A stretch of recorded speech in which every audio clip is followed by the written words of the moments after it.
কাবাটা এরকম না যে চারটা কোণা চারদিকে, একটু অ্যাঙ্গেলে, এই যে এই অ্যাঙ্গেলে হচ্ছে উত্তর, পূর্ব, পশ্চিম, উত্তর, এ হলো দক্ষিণ, আর এটা হচ্ছে দক্ষিণ পাশ। সাফা পাহাড়টা এখানে, মারওয়াটা হচ্ছে এদিকে।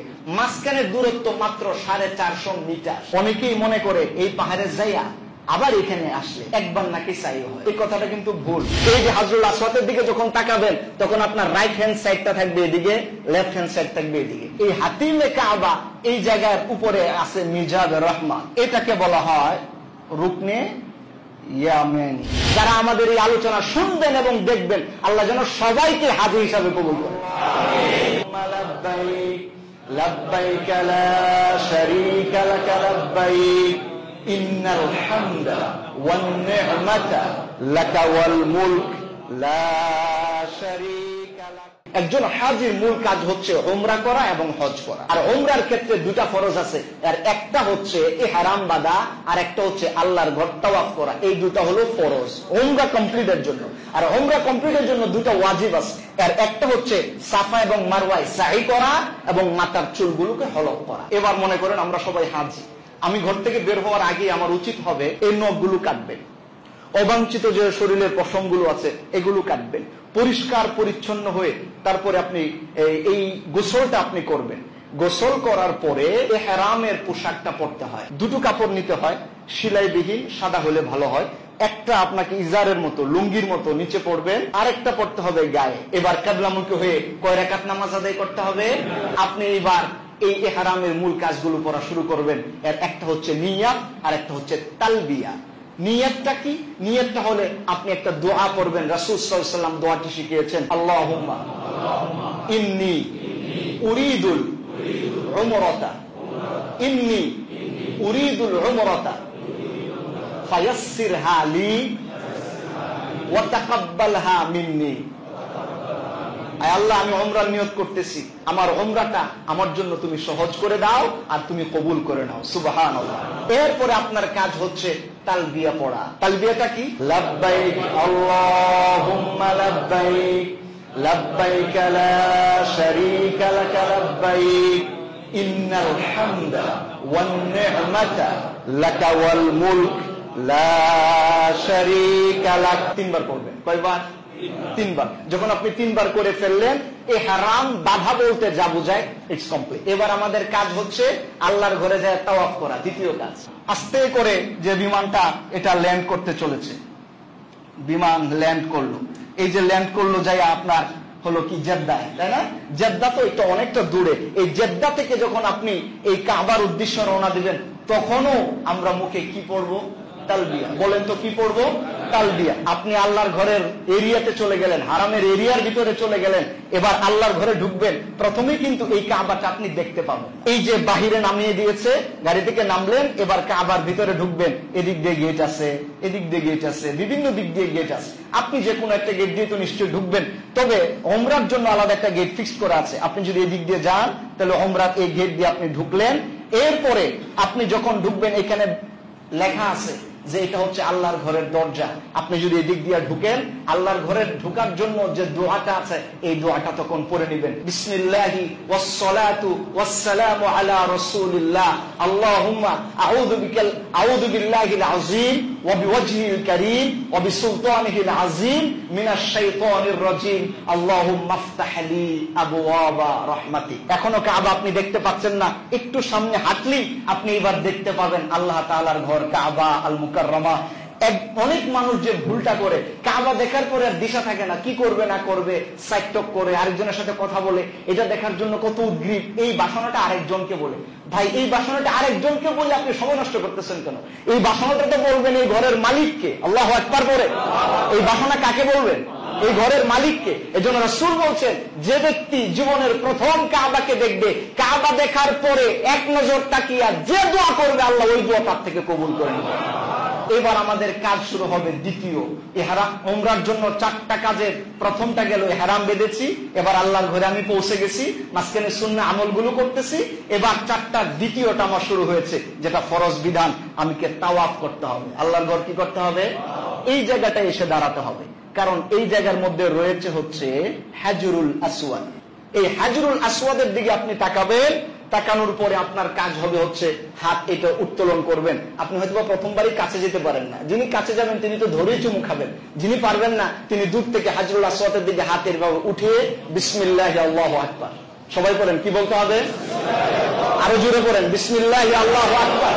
3 বার পরে হাতটাকে চুমুকাইলেন হাজরুল আসওয়াদকে ইশারা করে। আপনি তো আর ওটাকে চুমুকাইতে পারলেন না, আল্লাহ আমি এই আমলটাই করছি, তুমি কবুল করে নাও। এই যে হাজরুল আসওয়াদের দিকে যখন তাকাবেন তখন আপনার রাইট হ্যান্ড সাইডটা থাকবে এদিকে, লেফট হ্যান্ড সাইড থাকবে এদিকে, মানে আপনার বাম হাত থাকবে হলো এদিকে, ডান হাত থাকছে হচ্ছে এদিকে, সিনাটা থাকছে হচ্ছে হাজরুল আসওয়াদের বরাবর। একবার হাত উঠে কি জানি পড়লেন, আবার বলেন কি বলছেন, বিসমিল্লাহি আল্লাহু আকবার। এবার কাজ হচ্ছে তাওয়াফ শুরু। এই যে 4টা কাজের 2 নম্বরটা তাওয়াফ আপনার শুরু হবে। তো তাওয়াফ কিভাবে করবেন, এই যে এখানে একটা জায়গা আছে, এটাকে বলা হয় হচ্ছে মাকাম ইব্রাহিম। এটা কি নাম বলেন তো, মাকামে ইব্রাহিম। মাকামে ইব্রাহিমটা হচ্ছে এই যে এইদিকে, এই মাকামে ইব্রাহিম যে পাশে রয়েছে আপনি এই দিক থেকে আস্তে আস্তে রওনা দিবেন। মাকামে ইব্রাহিমের এই দিক থেকেও দিতে পারেন, এই পাশ থেকেও হাঁটতে পারেন। আপনি যে এরিয়ায় নেন, এরিয়া একটু বড় হলে মাকামে ইব্রাহিম ক্রস করে যাবেন, এরিয়া একটু ছোট হলে এই দিক থেকে যাবেন। কিন্তু আপনি যখন এই যে এই পাশে যাচ্ছেন, এইটাকে আপনাকে বলা হয় আপনি তাওয়াফ শুরু করলেন, এই পাশ দিয়ে যাচ্ছেন। যখন আপনি তাওয়াফ করছেন আপনার একটা কথা মনে রাখতে হবে, তাওয়াফ অবস্থায় আপনার ডান হাত থাকবে মাতাফের দিকে, বাম হাত থাকবে কাবার দিকে, আপনার লেফট হ্যান্ড সাইড থাকবে কাবার দিকে। অনেকে আছে উল্টা শুরু করে দেয়, মানে সবাই ঘুরতেছে এদিকে, উনি চলে গেছে এদিকে, কারণ রাউন্ডটা যে কিভাবে শুরু করবে উনি তো এটা বুঝে না। উনি ভাবছে যে আল্লাহর ঘর পাইছি, ঘোরা শুরু। তো আল্লাহর ঘর পাইছেন, ঘুরবেন, কিন্তু ঘোরার কি একটা সুন্নাহ পদ্ধতি নাই? সুন্নাহ পদ্ধতি আছে। সুন্নাহ পদ্ধতি হচ্ছে আমার বাম হাতটা, আপনার বাম হাতটা কার দিকে ফেরানো থাকবে, কাবার দিকে। এবার আপনি হাঁটেন, আপনার আর ভুল হবে না। এই কথাটা না জানলেই ভুল হয়। কাবার দিকে আমার কোন হাত থাকবে, লেফট হ্যান্ড সাইড, বাম হাতটা আমার কাবার দিকে থাকবে। আপনি ঘুরতেছেন, আরো আসেন, আবার ঘুরেন, এই যে আসতেছেন এদিক থেকে আরো আসেন। একবার ঘোরার পরে বলেন তো একবার একটা চক্কর কমপ্লিট হয়েছে কিনা আমার? অনেকে মনে করছে তাওয়াফ তো একটা করে ফেলছি। আসলে একবার ঘুরতে তাওয়াফ হয় না, তাওয়াফ হয় 7 বার ঘুরলে। কয়বার ঘুরলে? আরো জুড়ে বলেন কয়বার? তাহলে আমি এই যে একবার রাউন্ড দিলাম আমার একবার, আমি আরেকবার রাউন্ড দিলাম, ঠিক ওইভাবে বিসমিল্লাহ প্রত্যেকবার এই জায়গায় আসার পরে হাত উঠে বিসমিল্লাহি আল্লাহু আকবার এই কথা বলে আপনি আবার শুরু করলেন, আরেকবার ঘুরে আসলেন, আবার তৃতীয় চক্করে আল্লাহর দিকে এই হাজরুল আসওয়াদের দিকে তাকায় বিসমিল্লাহি আল্লাহু আকবার, আবার ঘুরে আসলেন। এরকম করতে করতে করতে করতে কতবার হলে পরে একটা চক্কর হয়? 7 বার। এভাবে যদি আপনি 7 বার ঘুরেন তাহলে সমান সমান 1 তাওয়াফ। 7 বার ঘুরলে কয় তাওয়াফ? 1 তাওয়াফ। এই 7 বারের মধ্যে অনেক কথা আছে, সুন্নাহ অনেক বিধান আছে। তবে এগুলো ছুটে গেলেও আপনার উমরাতে তেমন ইফেক্ট হবে না, তবে সুন্নাহগুলো তো ছেড়ে যেতে হচ্ছে। এই জন্য আপনি একটু সুন্নাহ বিধানগুলো আমি 2-1টা বলে নেই। এই যে মাকাম ইব্রাহিমটা থাকবে কাবা থেকে খুব কাছাকাছি, এটাকে যখন আপনি ক্রস করবেন তখন একটা দোয়া আছে, সেটা হচ্ছে আমার রাসূল সাল্লাল্লাহু আলাইহি ওয়াসাল্লামের উপরে দুরূদ। আপনি রাসূল সাল্লাল্লাহু আলাইহি ওয়াসাল্লামের উপরে দুরূদ পড়বেন, যে কোনো দুরূদ। তবে নামাজের সময় যে দুরূদটা আমরা পড়ি আপনি এটাও পড়তে পারেন। এই যে দুরূদটা এখানে পড়বে এই মাকাম ইব্রাহিমটা ক্রস করার সময়। এরপরে আরো কিছু কিছু জায়গায় ইবাদতের জায়গা আছে, দোয়া কবুলের জায়গা আছে। এই কাবার এই উত্তর দিকে এই পাশে এই যে একটা জায়গা রয়েছে বাউন্ডারি দেওয়া, এটাকে বলা হয় হাতিমে কাবা। কি বলা হয় বলেন তো? হাতিমে কাবা। এই হাতিমে কাবা এই জায়গার উপরে আছে মিজাবে রহমান, এখানে কিছু স্পেশাল দোয়া আছে। এবং এই যে আপনার কিছু কর্নার গুলো সম্পর্কে ধারণা থাকতে হয়। এই হাজরুল আসওয়াদের পরের যে কর্নারটা, এই কর্নারের একটা নাম আছে, এটাকে বলা হয় রুকনে ইরাকি। বলেন তো কি বলা হয়? রুকনে ইরাকি। কাবার হাজরুল আসওয়াদের পরের কর্নারটাকে বলা হয় রুকনে ইরাকি। তারপর আরেকটা কর্নার আছে না, 4টা কর্নার, তো এই কর্নারও একটা নাম আছে, এটাকে বলা হয় রুকনে শামি। পরের কর্নারটাকে কি বলা হয়? রুকনে শামি। এই পাশে আরেকটা কর্নার আছে না হাজরুল আসওয়াদে যাওয়ার আগের যে কর্নারটা, এটাকে বলা হয় রুকনে ইয়ামানি। হ্যাঁ, ইয়ামানি অথবা ইয়ামানি, রুকনে ইয়ামানি। এই রুকনে ইয়ামানিতে যখন আপনি চক্কর দিয়ে আসবেন তখন একটা সুন্নাহ দোয়া আছে। এই দোয়াটা আল্লাহ পাকের জন্য করতে হয়। রব্বানা আতিনা ফিদ দুনিয়া হাসানা ওয়া ফিল আখিরাতি হাসানা ওয়া কিনা আযাবান নার। সবাই পড়েন, রব্বানা আতিনা ফিদ দুনিয়া হাসানা ওয়া ফিল আখিরাতি হাসানা ওয়া কিনা আযাবান নার। একদূর বললে না, বাড়াইতে পারেন, ওয়াদখিলনাল জান্নাতা মাআল আবরার। আপনি একটু বাড়াও পড়তে পারেন, এতটুকুন বললেন। এই প্রত্যেক চক্করে আপনি এই বিধানগুলো পড়বেন, বিশেষ করে এই জায়গায় এই দোয়াগুলো পড়বেন। বাকি সময় আপনার মনে যা দোয়া আছে আপনি আল্লাহ তাআলার দরবারে করতে থাকুন। 1 বার 2 বার 3 বার 4 বার 7 বার আপনার কি হয়ে গেল? তাওয়াফ হয়ে গেল, এক তাওয়াফ হয়ে গেল। হজের যে ফরজ 2টা বিধানে হারাম, উমরার যে ফরজ 2টা বিধানে হারাম এবং তাওয়াফ, তাহলে আমাদের ফরজ 2 কাজ কি হয়েছে? শেষ হয়েছে। বাকি আছে কয়টা? এইবার আমাদের করণীয় বাকি 2টা ওয়াজিব। এর মধ্যে একটা হচ্ছে সাফা এবং মারওয়ায় সাই করা আর মাথার চুল হলক করা। আমি ছোট সময় কি মনে করতাম জানেন? সাফা এবং মারওয়া, হাই আল্লাহ, না জানি কত বড় 2টা পাহাড় এবং মাঝখানে মিনিমাম তো 8-10 কিলোমিটার দূরত্ব হবেই। এরপর এই সাফা এবং মারওয়া না জানি কাবা থেকে কত কিলোমিটার দূরে। এইগুলোর একটা ধারণা আমার মধ্যে আগে কাজ করত। আসলে সাফা এবং মারওয়া কাবা থেকে বহু দূরে না, একদম কাছে, কাবার একদম কাছে। এই দিকে একটা পাহাড় আছে কাবা থেকে, এটাকে বলা হয় মারওয়া। এদিকে একটা পাহাড় আছে, এই পাহাড়টার নাম হচ্ছে কি বলেন তো? মারওয়া। মারওয়া। আর এই দিকে আরো আরেকটা পাহাড় আছে, এটাকে বলা হয় সাফা। সাফা পাহাড়টা এখানে, মারওয়াটা হচ্ছে এদিকে। মাঝখানে দূরত্ব মাত্র 450 মিটার। কতটুকু দূরত্ব মাঝখানে? 450 মিটার। খুব বেশি না, তবে একেবারেই কম তাও কিন্তু না, মোটামুটি একটা দূরত্ব সাফা এবং মারওয়া। এখন আমার কাজ কি? আমি তো এই জায়গায় এই সাফা মারওয়াতে আমি পৌঁছবো কিভাবে? আমি তো এতক্ষণ এখানে রাউন্ড দিতেছিলাম, তাওয়াফ তো আমার কমপ্লিট। এখন কাজ কি? তাওয়াফ কমপ্লিট হওয়ার পরে আরেকটা সুন্নাহ ইবাদত আছে, সেটা হচ্ছে আপনি তাওয়াফ যখন কমপ্লিট করছেন, এইবার মাকামে ইব্রাহিমের পিছনে এসে, অর্থাৎ মাকামে ইব্রাহিম থাকবে সামনে, কাবাও থাকবে সামনে, আর আমরা থাকবো পিছনে। এবার কাবার দিকে ফিরে আমরা 2 রাকাত নামাজ আদায় করবো। কয় রাকাত? এটাই। এবার অনেক জায়গায় এখানে জায়গা না পাইলে মাতাফের অন্য জায়গায়, কারণ আপনি যে কোনো জায়গায় নামাজ পড়তে পারবেন। এই যে ভিতরের এরিয়াটা কাবা, এটাকে বলা হয় মাতাফ, এটাও মাতাফ, মানে যেখানে তাওয়াফ করা যায় সব মাতাফ। আপনি যে কোনো জায়গায় যদি ভিড় থাকে ওখানে দাঁড়িয়েও আপনি নামাজটা আদায় করতে পারবেন। কয় রাকাত নামাজ আদায় করতে হবে? আরো জোরে বলেন, কয় রাকাত? 2 রাকাত। নামাজ পড়ার পরে এবার আমরা সাফা মারওয়ায় যাব। যদি আপনি সাফা মারওয়া খুঁজতে যান আপনি হয়তো বিভ্রান্ত হবেন, কিন্তু আপনি মনে রাখবেন মাকামে ইব্রাহিম থেকে একটু সামনে যাওয়ার পরে সাফা মারওয়ায় যাওয়ার জন্য রাস্তা আছে। এই যে এই দিক দিয়ে একটা রাস্তা আছে, এটা যদি আপনি বলেন ইন, তাহলে এদিক দিয়ে ইন হন, এটা ইন। আপনি এদিক দিয়ে ইন করলেন সাফা মারওয়ায়, এই পথে, এখানে যাওয়ার পথেই আপনি দেখবেন জমজমের পানি রাখা আছে। এটা উমরার বিধান না, বাট আপনাকে যে কাজগুলো কল্যাণ করে এগুলো আমি জানিয়ে রাখি। এখানে যাওয়ার পরে আপনি যাচ্ছেন সাফা মারওয়ায়, তাওয়াফ শেষ, সাফা মারওয়ায় যাবেন ওয়াজিব কাজ করতে। মাঝখানে যে এই যে জমজম আছে, জমজমের পানি খান, কারণ জমজমের পানি তো বারাকার পানি। এখানে লেখা থাকে এক জায়গায় কোল্ড আর এক জায়গায় হলো নট কোল্ড। একটা হচ্ছে মাউল বারেদা আর একটা হচ্ছে শুধু মাউ জমজম, মানে হচ্ছে ঠান্ডা পানি আর স্বাভাবিক পানি, দুটাই কিন্তু জমজমের পানি। আমরা যেটা অনেক সময় করি, এত গরম লাগছে না প্রচন্ড, কত কাজ করছে, এবার যেখানে লেখা আছে কোল্ড ওয়াটার, হ্যাঁ, মাউ জমজমাল বারেদা, ঠান্ডা পানি, জন্মের মতো করে ঠান্ডা পানিটা খাওয়া শুরু করি। এরপরে হলো হঠাৎ গরম হঠাৎ ঠান্ডা হয়ে যায়, অসুস্থ, চাপ আমার হয়ে যায়, কবে আমার একটু ধাক্কা দেন পিছন থেকে, আর পারতেছে না। আপনার উচিত হচ্ছে নট কোল্ডটা খাইবেন, এটা আমার পরামর্শ। আপনার যেটা ইচ্ছে সেটা খান, কারণ নট কোল্ডটাও মোটামুটি ঠান্ডা, এটা আপনি খাইলে আপনার জন্য যথেষ্ট। আপনি এদিক দিয়ে ঢুকলেন, পানি খাইলেন, জমজমের পানি, বারাকাতের পানি। জমজমের পানিটা কিসের পানি? বারাকাতের পানি। জমজমের পানি যখন খাইবেন আল্লাহর কাছে দোয়া করবেন, রব এই যে পানিটা আমি পান করতেছি, এই পানির উসিলায় তুমি আমার রিজিক বাড়ায় দাও। রব তুমি এই পানির উসিলায় আমার সমস্ত শরীরের রোগ ব্যাধিকে তুমি দূর করে দাও। সুবহানাল্লাহ। আল্লাহ রাসূল সাল্লাল্লাহু আলাইহি ওয়াসাল্লাম বলেছেন, মাউ জামজাম আল বারাকা, মাউ জমজম, জমজমের পানি বারাকা। আমার উম্মতের যে ব্যক্তি জমজমের পানি খাবে আল্লাহ তার রোগের শিফা দান করে দেবে।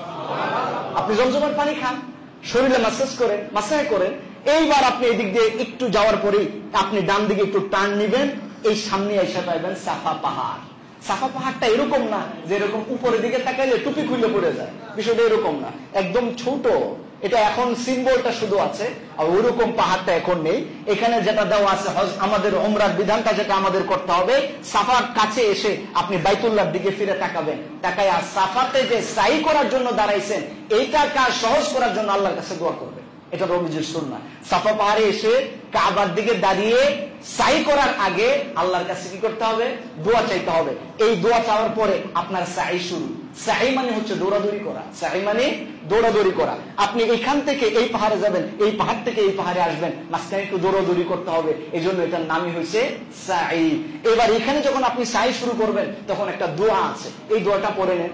ইন্নাস সাফা ওয়াল মারওয়াতা মিন শাআইরিল্লাহ فمن حج البيت أو اعتمر فلا جناح عليه أن يطوف بهما فمن تطوع خيرا فإن الله شاكر عليم। এই আয়াতটা পড়বেন, এটা সুন্নাহ।